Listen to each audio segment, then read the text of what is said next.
right, welcome back to the Campagnolo GFNY World Championships. I'm Gabe Lloyd. I'm joined here by Dan Schmaltz, and we have Luis Lemus. Luis, third place finisher today, Liam? Third place today. Third place. Congratulations. So tell us how it unfolded. Oh, well, I think I need to start before the start. Me and Dan Craven were riding from downtown, and we underestimated the amount of people that is coming to this event. Okay. So we arrived at the bridge around 6:20, 6:30. We were way off the back, like way off the back. Like we basically say hi to everyone in the morning, and so we were supposed to start front row, right? And then we were, I don't know, if we were lucky, we were top. It's a different part. It's a different challenge. Now we need to first concentrate and get to the front safe. It was hard. It was very hard. We passed like 500 people and just yelling. I hope if someone, we scared them or something. I'm very sorry. We're You're very apologizing sorry. right now? We were really trying to make it to the front. We made it to the front after Alpine. How long was that? About how many minutes into the race do you think that was? Up to Alpine. That's already like a good 30 minutes. Yeah, so 30 minutes to make it through the field, and then you felt like you were in a position where you could actually start racing? Well, I was in a position that I wanted to start recovering already. Okay. And, but that's in the position where we were like, okay, we saw the first breakaway going, and we thought we were safe. Being on the bunch, the break was pretty small. There's still more than 80 miles to go, so we save a little bit of energy there in the peloton. Now, was Dan working as your domestique, or were you just kind of working together, or how'd that go? Well, we support each other a lot, especially in the beginning to get to the front group, and then we stay close, talking a lot, communicating very well before Bear Mountain. And well, once you get to the climb, it's basically every man by itself. Yeah. What was your impression of Bear Mountain as a climb? As what you can compare it to? Was it super hard? Was it just like another climb, or? No, it's a tough climb. It is a very tough climb, and you know, I think today with the weather, how it was, like at the beginning in the morning, it was kind of cold. It was not really raining, but it was so cloudy, and there was a lot of water coming from the road. Yeah. But then there was this point on Bear Mountain that you get above the clouds, and then it starts getting very warm and humid. So that also makes it a lot tougher. And I was not expecting the last 2K to be that steep. Also, and it's a legit hard climb. It is. So would you say that like the coming into Bear Mountain is a different sort of a tactic than after Bear Mountain? Like, does the race change at that point? Definitely it is, yes. I mean, the climb itself is going to be very selective for the race. Before the climb, we were a group still of, I don't know, maybe 50, 60 guys, all very strong. And then and there was the breakaway in the front. And I think one guy from the breakaway attacked and went solo.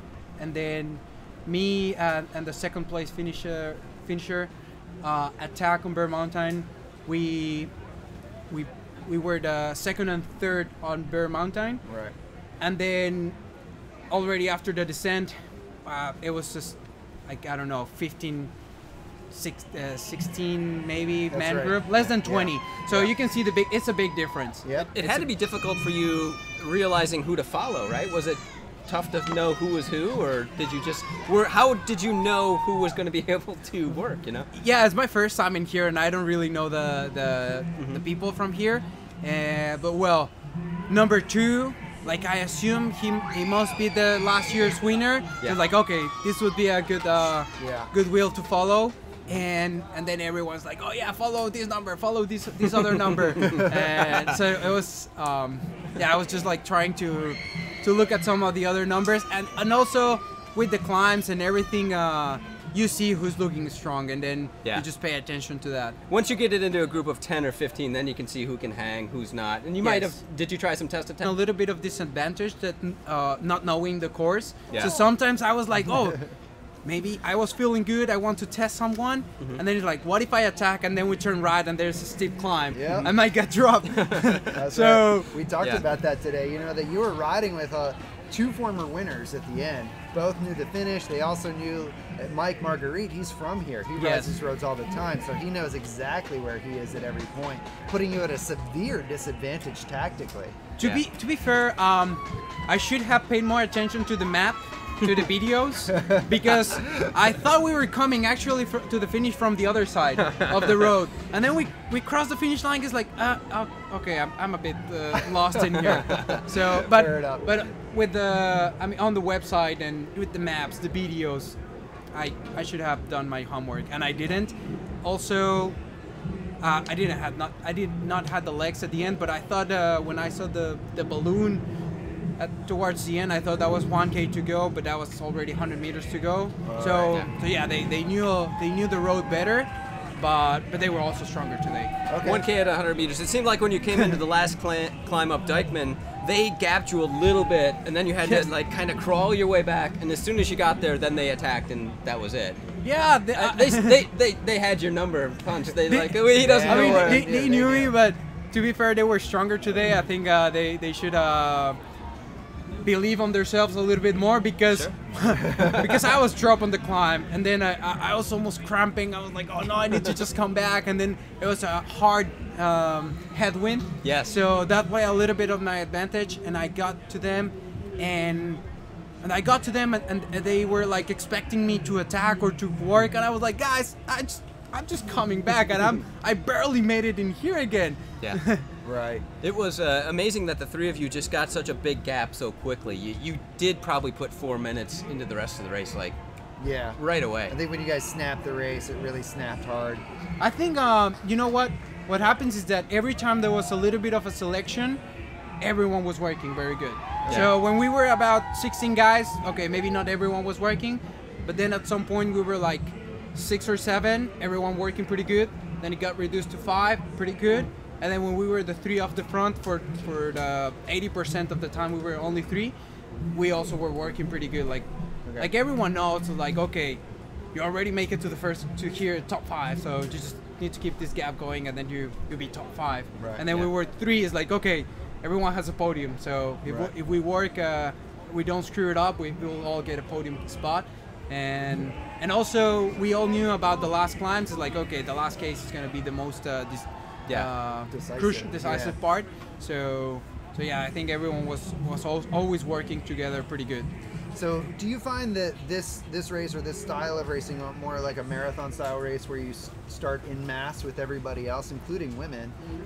Do you find that that's much different tactically than some of the professional races that you've been doing over the years? Yeah, definitely. I mean, tactic-wise, it's very different. Especially, as I said, this is the first time I've done a few GFNYs before, and I always start in the front row. It's to be honest, it's so much easier. Yeah. You're in the front, and you just need to follow wheels, and all of a sudden you're just 50 guys that you didn't realize. But if you have to pass 500 people in, you're passing people who might get dropped. Yes, people that like. You don't want to chase for 80K. Yeah, and then we're like going easy. Like a lot of people are here in different situations and for different reasons and their personal challenges. Yes. And for them, I mean, starting full gas after the bridge, there's no point to doing that. They still have maybe a 6-7 hour day ahead. Yeah. And so you need to be careful with that people, and you also don't want to be like, oh yeah, coming hot and then on the line. And yeah, tactic-wise it's very different. Later on the race, it gets pretty similar, but also there are not big teams in here. Exactly. There's like on the group of 16 guys, I think maybe 1 or 2 guys had teammates, but there's no big teams to control, so it's not easy at all. Yeah, and visually it's challenging too, because when you're getting harder into the race, longer into the race, a lot of times in pro races you'll look for jersey colors just to like sort of be like, am I good or not? And now you can't do that. You're looking at shorts. Yes. And that can be really challenging to understand, who's good, who's bad. And certainly there's no race radio to tell you what's going on. Yeah, no. You had no idea. You had to get to the front as soon as possible, because what if they're gone? At one point I wanted to tell Dan something, I was like, oh, no, I'm not ready to reach out for the microphone. And I was just like, where's that? Hey, Dan, just raising my hand. And it's like going back to the beginning when you raced and there were no radios and you just had to figure out who was strong and Yeah, Best and of then luck out there. people is like, be careful with the blue bike, and be careful with X helmet, and be careful with pink shoes and stuff Right. like that. Yeah. So you need to be, oh no, those the pink shoes are going. I need to be on that wheel. That's Fantastic. amazing. Great. Well, So, great job what today, are your man. plans now? Are you doing other pro races with the Israeli Cycling Academy this season that we can look for? Yeah, my next race with the team is gonna be the GP Lugano in Switzerland.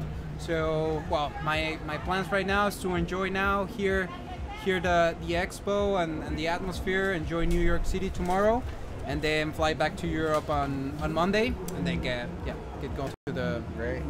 next races. Awesome, man. Well, we're so Country. Oh,